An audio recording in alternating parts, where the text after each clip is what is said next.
Are you having one of those kind of days right now where you feel like everybody and everything seems to be closing in on you? That it wasn't always an easy journey when I was working in a corporate job.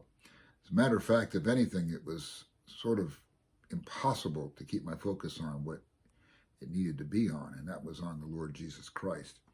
I mean, after all, put yourself in that position. You may be looking at this video and you may be thinking, you have no idea what I went through this morning. First, I had a fight with my spouse and I had to deal with those kids who weren't necessarily cooperating with what I needed them to do. Then I drove an hour and a half to get into work in the middle of a traffic jam. Once I got here, even before my first cup of coffee, I didn't even have a chance to open my email. I got bombarded with a bunch of stuff from my colleagues, and they weren't really very gracious about it either.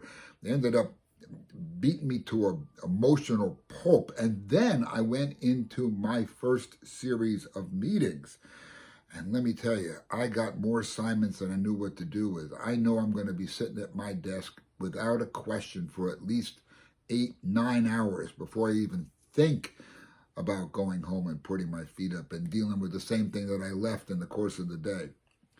You know, when I was living in that corporate world, it was really, really tough to remember who exactly I was working for and who was actually the one I should be depending on.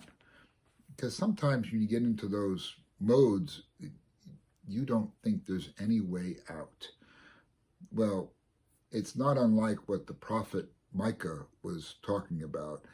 The fact that he reminded the nation of Israel that the Lord was going to be the one that delivered them.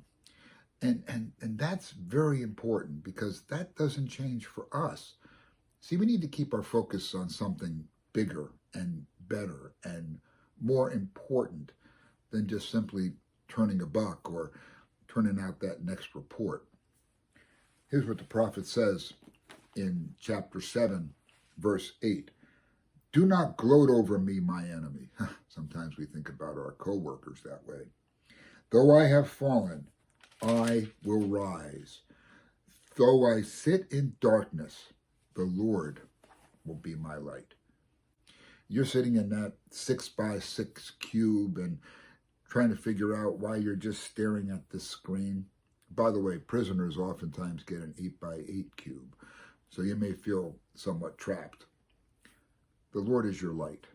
The Lord will see your way out of the darkness. Not that you're going to be rescued from some corporate life to something greater or grander, but He is your refuge.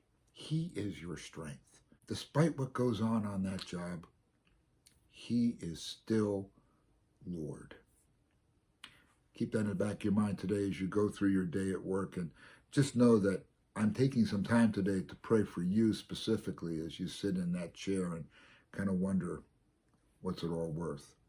It's all worth honoring God.